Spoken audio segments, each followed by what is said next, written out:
It's time to get real, as in a real ID. Starting Wednesday, you will be required by law to have a real ID in order to board a domestic flight to the airport, at the airport. So this impending deadline creating long lines stretching for blocks at DMVs all across the country. So let's get out to News Nation's Alex Capriello, who is live from Chicago's Real ID Supercenter. Alex, I can see the line there. Lots of people trying to get this done before Wednesday. Yeah, it's wild, Nicole. We've been covering this story for several weeks now. I've been seeing videos of long lines, but it's actually something you got to see for yourself to truly believe. Take a look all the way down the block. This certainly seems like a long line, but get this, that's just a fraction of it. We turn the corner here, and you can see it goes all the way down the end of this block. These are all people waiting to get their real ID. Many of them tell me that they've been waiting for several hours. In fact, on the other side of this building, all the way over there, those people have now been waiting for about 2.5 hours or so. And this is just the reality all across the country. People that are waiting for this mandatory real ID to actually take effect beginning this Wednesday. They're now coming to this supercenter to do whatever they can to make sure that they get theirs. Watch out for this little boy, and this is the type of thing. We got people all around. Let's talk to some of these people a little bit about what their experience was like. This is Alex with News Nation. Let's talk a little bit about your experience. How long have you been waiting today? Probably 2.5, close to 3 hours now, about 2.5 hours, I'd say. Did you expect that this was going to be your reality today? I mean, frankly, yeah, I'd seen all the news stories and stuff that the lines were super long, and I knew it was what I was getting into doing it the day before the deadline. But, you know, there's still, Watch out for this car. There's still, you know, better ways to spend a morning, I guess. And so when you get inside there, you get your real ID. What comes next? Why are you having to do this today? And what's your deadline, so to speak? I mean, I've got to fly out for a wedding in late June. So I guess that's why I'm doing it, really. But the whole thing feels just kind of a little bit silly. I mean, they've been talking about doing the real ID thing since, what, like 2005? Yeah. And, you know, it's fine for 20 years. And then all of a sudden now we've all got to wait in this big long line on a Monday morning to go get it. You know, it feels kind of silly, but you got to do what you got to do. Got to do what you got to do. Thank you very much. Good luck to you. We're going to continue walking here just for another second, Nicole, and just show you.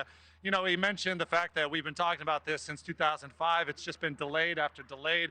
If you've had your license renewed anytime soon, you probably already have that real ID stamp. It's that star that's on the corner of your license. We're not going to go too much farther, but I'm just going to show you right around the edge of this block is where the actual entrance is.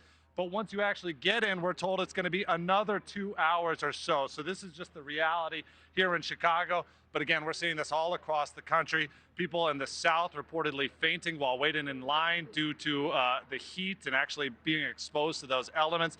Other people in Cleveland, Ohio, talking about possible scammers. This is the reality for Americans all across the country. And unfortunately for the people of Chicago, it's somewhere around 4.5 to 5 hours long. Oh, my goodness, Alex. I want you to go back to that guidance. If he's not flying out till late June, he doesn't need it. He doesn't need to be standing in line. Okay, tell the people what happens if you're not able to make it to get your real ID by Wednesday. I know, and the folks here are getting papers like this that not only explain what sort of the acceptable documents or identification you can have, but the fact is if you don't have a flight coming up in the immediate future, you could still do this coming up here in just a few weeks. The lines are going to go way down. Certainly for that man that we just spoke to, if you don't have a flight within the next week or so, save yourself the hassle, save yourself the time, energy, stay at work, stay at home, do whatever, but don't just come out here and wait outside.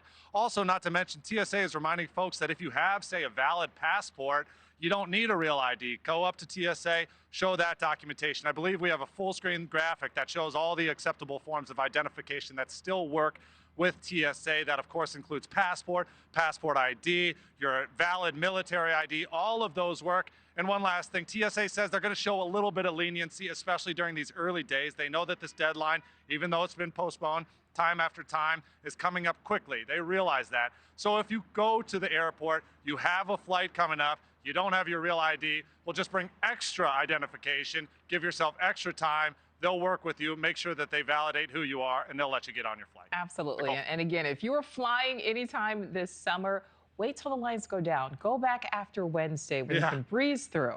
All right, Alex Capriello, live for us here in Chicago. Thank you. Thank you for watching. Subscribe below and download our News Nation app right now on your phone, and you will get fact-based, unbiased news for all Americans.